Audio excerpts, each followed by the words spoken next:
The EXP Realty Sacristy Group. I'm here with Reverend Lorraine Blum, also interactive. Integrative alternative psychotherapy. Okay, so And integrative. licensed clinical social. Okay, so integrative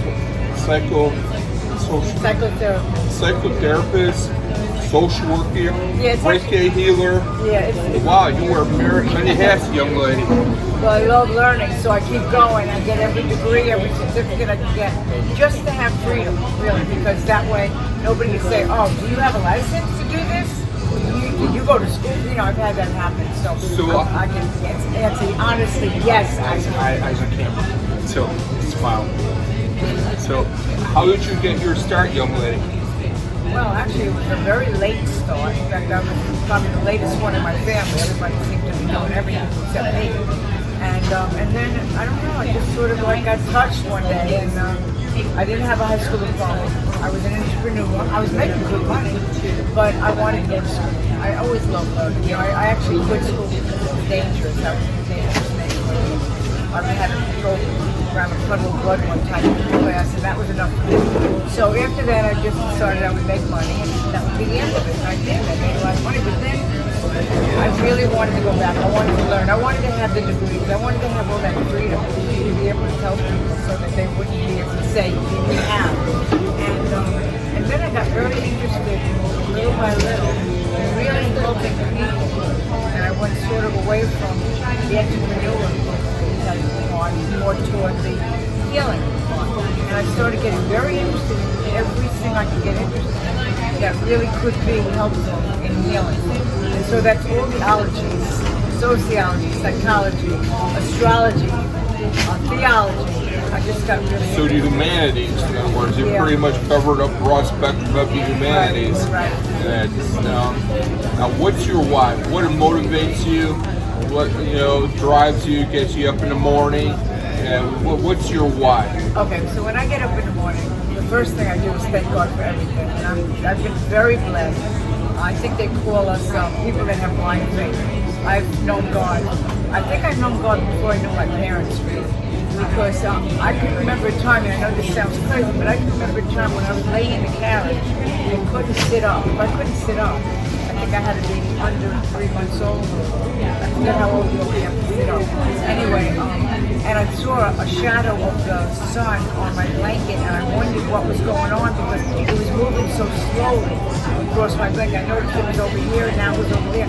And I was talking to God about it. And I heard my mother outside talking to a friend. So I was in the carriage. And I remember that. But I always knew God. And that's called blind faith. And no one could say to me, God doesn't exist. In fact, when I was 8 years old, I came home. I went to church every Sunday with my girlfriend Jane because she was my best friend. She was Catholic. I didn't know any better. Now, Lorraine, you would call yourself like an old soul. You'd be sure like an old soul. I don't know. I don't think of it so much that way. I used to think I had many lifetimes because I seemed to know things I shouldn't have known. Like when I went to Thailand, I was so comfortable on the elephants. You know, I just couldn't wait to go on the elephant's neck. And the guy was like amazed that I was so into them.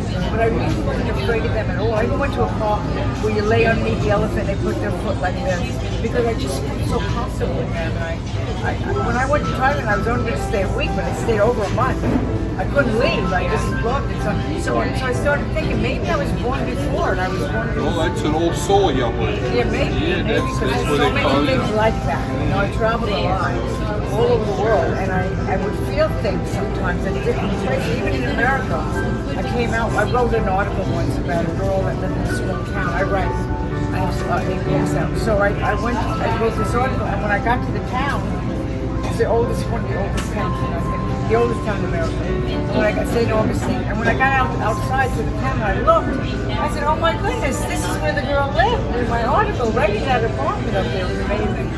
I was almost going to knock on the door just to see. Now, Ray, what would you tell the younger generation, the college graduates that are just first starting up, and they got their degree in social work, or they became a psychologist, a psychotherapist, or a reverend? I mean, what would you advise for them for their start? Well, being a social worker really has a lot of challenges because you're paid the least and you're expected to work the most. And in the beginning, we used to work easily 80 hours for approximately 20 hours pay.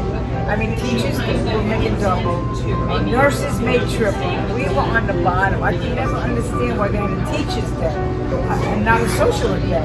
You know, I would even take a cupcake if they were giving out cupcake. Are you a teacher? No, but I'm a social worker. My goodness, we're in the trenches. We get paid nothing. Why are we not being, celebrated? So I do kind of I feel sorry for people that go in my field. I didn't make money as a social worker per se. I opened my own agency. I hired psychiatrists, psychologists, I had 4 locations. That's where I made money. I didn't make money because I was working as a social worker. In fact, I was drawn to that because I couldn't make a living as a social worker unless I had 2 jobs, and I was getting tired of having 2 jobs. I had a child. I wanted to have some freedom. So that's why I did that. And after I did that, I made all the money and everything. I then, decided I was going to retire. But I unfortunately am very trustworthy, and I trusted the wrong person. So I put his name on everything, and I ended up not having anything. But from there, I have so much faith in God that, as long as I have my water and I can drink water, I'm happy. I really am.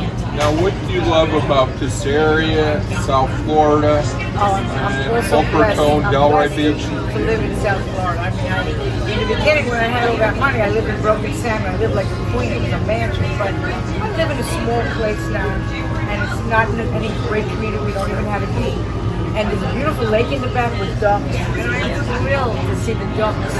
I'm just so grateful. If I can go to sleep in that clean bed, I have my water in the morning, I'm just so grateful. I really am. I mean, all should be. There are people that have to walk miles just to get dirty water. And we have it. We have it. South Florida has the weather, it has the location, everybody in the world. By the way, they're all coming. I don't think everybody in the world wants to come here. They're all coming. Oh yeah, yes they are. Move over. And now, how do you give back to our heroes? From teachers, I mean, you're a hero yourself, being a social worker. And how do you give back to our heroes? How can we show appreciation to you as a hero? Well, I don't see myself as a hero. I see myself as doing something to help. I think that's what all of us should be doing. In one way or another, we should be helping. And when you help someone, when you give something, you get. No question about that. Really, it's even in the Bible. He says, if you give a tenth of everything you make, and I don't make that much now. I make very little now. This week, I think I made $170, and that's the first time in about 3 months that I made anything.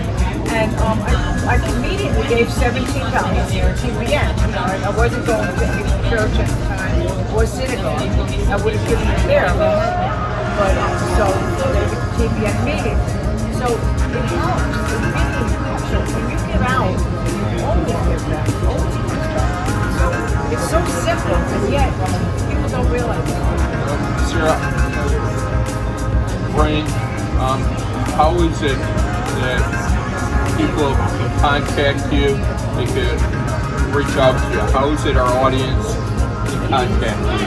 Okay, well, I have a phone number that you can call me on. I have a website, LorraineBlum.com. And another one is Delray Wedding Vows because I do wedding ceremonies. And so they can contact me that way, or they can contact me at my number, 561-866-9041. And I also do healing. I'm a minister, and I went to 3-year theology school, and I'm a social worker. So I used to only do psychotherapy, and I saw I wasn't getting as far as I wanted to, so I took hypnosis. First I took it to Tulane Medical School, then I took it to Florida, and I got certified. So then I started doing hypnosis, and it worked very well and very fast, but not on everybody. So I kept looking for something that could help everybody.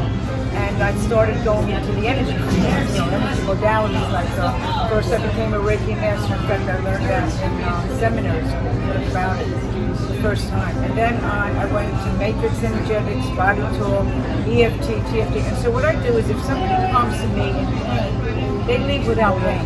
And I've had many people come to me and saying, I went to this doctor, I went to that doctor. Nobody ever helped me, you're my last resort. And I always say to them, why am I your last resort? Because you might be your first resort. You before you get an operation or even a shot, shouldn't I be your first resort? If I don't help you, then go for a shot. But they always come to me at the end. And the thing is, if you come to me and you already have metal in your face, or I've had this happen, metal in your neck, and then you want me to heal through the metal, it's not that easy because God gave you everything. It's so much easier for me to heal what God gave me than what man gives me. So it seems to be that way. So I always tell people that. I wish you would have come to me first, not last. And I appreciate your time. Thank you, Lorraine. You're quite welcome.